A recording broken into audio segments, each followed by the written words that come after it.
Shirley Bassey will meet after the break. I know the way I feel for you is now or never. The more I love, the more that I'm afraid.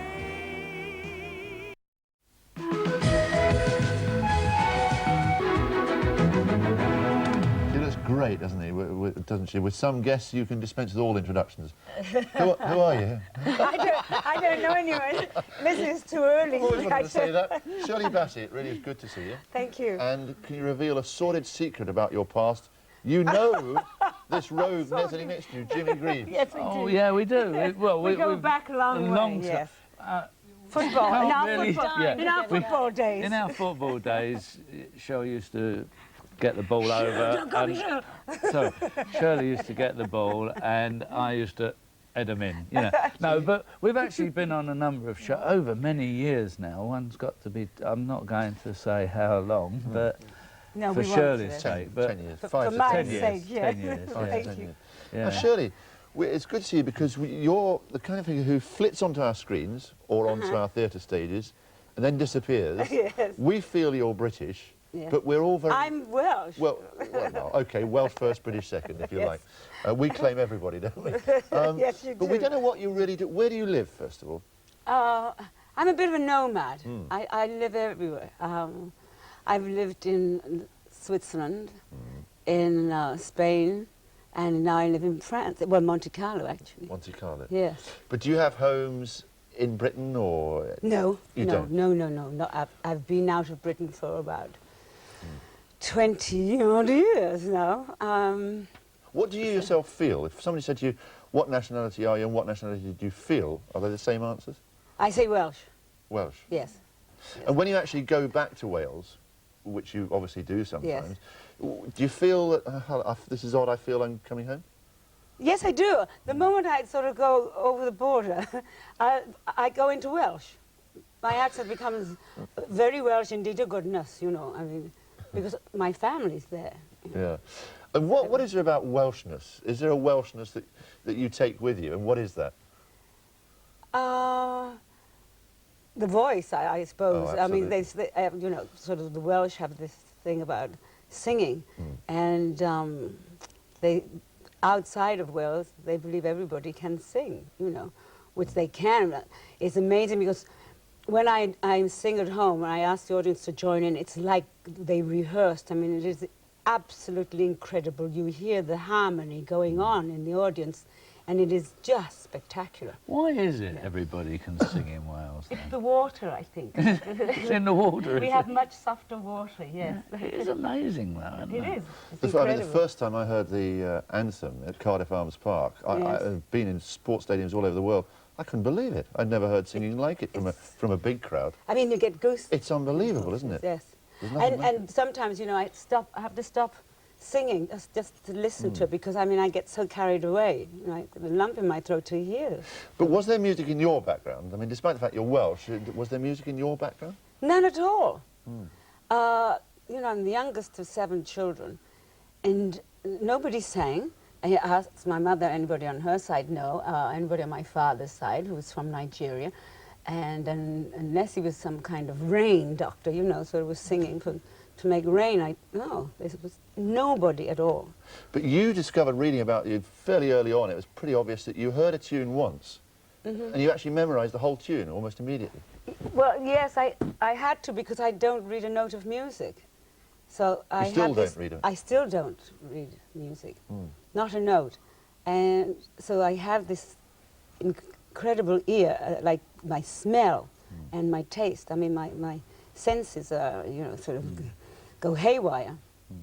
But the other thing you have that's carried you through and made you so popular, almost made you unique, is the emotion that you appear to put into all your songs on stage. And Yes. you know, we've all got the tissues out, really. Yes. It's an emotional experience. Is that native to you? Is that something that developed through your act, or just as you? I think it's me. I tend to, everything that's happened to me, good or bad, through my life, gone into being, you know, it's come out creative. Yes. You know, it goes into the songs that I sing, people identify with There's that an because operatic we've all streak in felt you, isn't it? pain and happiness. But there's a streak, yes. But there's an operatic streak in you as well. It makes you feel, Well, builds you up. Since 3 years ago, when I started to have vocal exercises by a wonderful woman called Helena Chanel, who was ex-opera singer. And because I was having terrible problems with my voice. So why was that? In what way? The throat wasn't... Well, it was wasn't after I lost behaving, my or? daughter. I was taking all the grief out in my singing, you know, and it was just, the pressure was just too much. Yes. And it looked like I was going to lose my voice forever. Yes, And, your daughter died. You just buried yourself away for a year, didn't you? You couldn't face anything, really. I did think, because I was on a about to start a concert tour, and I cancelled that, and I just wanted to go home and bury myself and sit under my mountain in Switzerland, you know. And a voice inside said, you better go back to work, because otherwise this will be the end of you, you know. But I did go back too soon, and the grieving came out in my singing, and of course it was damaging my vocal cords. So my throat specialist suggested I have vocal exercises. He said, it's strange after all these years I was going to to say say, this I to mean, you, you know. I wouldn't And- dare suggest that to you, yeah. But it was the best piece of advice that I'd been given. And I had these lessons for about a year, and I traveled with tapes that Helena made for me, and I practiced about 40 minutes a day when I'm on tour. And so gradually this kind of operatic voice was coming out, you know, and that's what's exciting about this new record, because you hear these wonderful low Well, tell us notes. the name of the new record, because we're going to hear it. Keep the music playing. Keep the music playing, Yes. and Keep Shirley Singing should be the sort of subtitle of that. Shirley, let's listen to you in action. Okay. How do you keep the music playing? How do you make it last? How do you keep the song from fading too fast?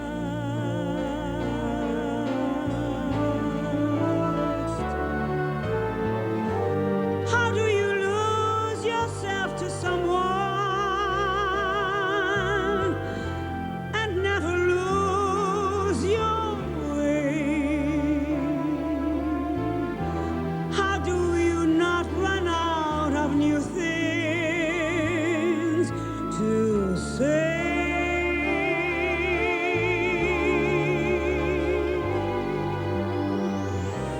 And since we know we're always changing, how can it be the same? And tell me how year after year you're sure your heart will fall apart. How do you keep the music playing, Shirley, bouncing back? And you were enjoying watching that, and so many guests can't bear to watch themselves. They just turn away, but... I like that, watching it, because it's my first video. I don't count Yellow as a video, because that was terrible. This is my first video, and I think the director made me look gorgeous. Well, it doesn't need a director to, because you do look gorgeous. I mean, Thank let's you. ask the terrible questions. Do you eat well? Do you live well? Do you go to bed early? What? I mean, look about Early is 33, impossible. I look for... about 33, Oh, 34. give us a kiss. You are lovely. In case I go home. No, to go to bed early, no, I am a night bird. You know, I mean, my day starts when the sun goes down. I mean, the adrenaline starts pumping. I don't know what I'm doing here. What time is it? You're doing very well. You're doing very well. You take a rest, because this rogue sitting next to you's got some work to do now. Yeah, who, me? Oh, He certainly does. yeah. Oh, what, Think for television? your breakfast. You're going to tell us about television. Well, the Chancer's back, which was It is. a Big news. great series. Oh, they're all in it. I think I'd let him find me. Yeah, well, I think probably Susanna Harker plays Jo, of course, but I think most women would probably be easily found. Yes, by, yes. She's playing a bit hard to by get. that particular man. She's not going to be written out of the script that early. A good one tonight also is Dealers. There are a lot of shops and dealers. Yeah, back well, on the screen, Dealers aren't there? actually was a Euston Films 2-hour special, because it goes on after the news, which was the forerunner really of Capital City. And Cluedo's back on Indeed. Wednesday. But Dealers tonight should be very good. We were And talking now, earlier, weren't we, I was Jim? going to ask Shirley one thing, because one of the great feats of television was how you managed to sing and not laugh during that Morecambe and Wise episode with the boot and the shoe. And That was incredible. I had a week did of you laughing. actually laugh during it? Oh, I did. I mean, we never even finished it. I mean, we had a week of rehearsing, and we never got through the end of the song. And they were a bit worried about me because for the day, you know. And I said, I'll be all right on the night, I'll be all right on the night. And then the dress rehearsal, I fell about. And so we probably have to take it out. Then on the actual show, I became a pro, you know, and that was it. What you saw was... Because it is one of the most repeated pieces of Morecambe and incredible, Wise that yeah. you always Incredibly see singing and this That boot. scenery and the boot. There's a huge boot in there. Yeah, wonderful. Pity we can't play that one out. It's a classic, it It really is. is a classic, actually. We were actually saying, weren't we, to one fun thing about television, we agreed, aren't we, the American Civil War, BBC Two. Yeah, that's a Saturday evening was excellent series. fantastic. On Saturday evenings. Sometimes when you look through BBC Two and Channel 4, you know, you tend to, out of habit, especially over the weekends, put on the mainstream, BBC One and ITV. But there's an excellent programme on at 8:10 on the American Civil War on BBC Which is Two. lightened You're up right. Saturdays. It's absolutely, it's mind-boggling. It's enthralling stuff. It's wonderful. Yes, it is. And there's a new assignment series that starts now on the famine in Africa, isn't it? To bring things down to a It's an slightly... interesting thing you say. You're saying that, Maya, because we was all at the football yesterday, and we was talking about how important games are and how intense everybody is, and I was chatting with John McCrick, who's a racing correspondent, and we was all sort of getting hepped up, and the players, and then you sort of say, well, there are 40,000 children a day dying of starvation, and just how important is a sporting event or anything in relation to that situation. And you're quite right, that's on Tuesday, Jonathan Dimbleby at 7:30. We're extremely lucky to live in this part of the world. We are indeed, right. When you look at what's happening in the Middle East and as well Well, as all over Right. the world. you compassion see. for... Yeah. Yeah. Shirley, on your left wrist you have the smallest gold disc I've ever seen. I haven't warned the director of this, but there we are. And that's... Actually, it's even got the little printing on it, hasn't it? Yes. Because your eyesight is I very didn't have good. it right the first time, didn't I? And this is the gold from your first ever hit, wasn't it? Yes, as long as he needs me. As long as he needs it. My Yes. favourite was always Goldfinger, though. That's It's always, most always people's what I favourite. liked. I like something, the way you I sing hope this something. new record will be there. Was the it very favourite. when did they first ask you to do the Bond I song? was touring with John Barry. He was my music director at the time, and he had just finished Goldfinger, the music. And he said to me, oh, I know you hate to hear songs without lyrics. Of course, you know, I do. I mean, I can't sing without lyrics. So, but would you just listen to the music? So I said, okay, because we were on tour together and do him a favour. And I listened and I said, I don't care what the words are, I'll do it. I'll kill, yes, I have to do it, I love it. Well, what we're listening to now is Keep the Music Playing. Keep a the single music and an playing. album, yes? The song is actually How Do You Keep the How Do You Music Keep the Playing, but the Music album is called Keep the Music Playing. And did you enjoy it? Was it as bad as you thought it was going to be, getting up this time in the morning? Not at all. Good. No, I think I will do it again. Excellent. Come back I to could us. get into the habit. Let us ruin your life again very shortly. I have to say good morning to my grandchildren, They're Luke and Sebastian and Nathan. They should all be at school now. Shirley, Look, thanks for joining us. It's been a pleasure to meet you. My pleasure. Very James, nice as to ever. meet See you later, mate. As ever, James. Bye, Jimmy.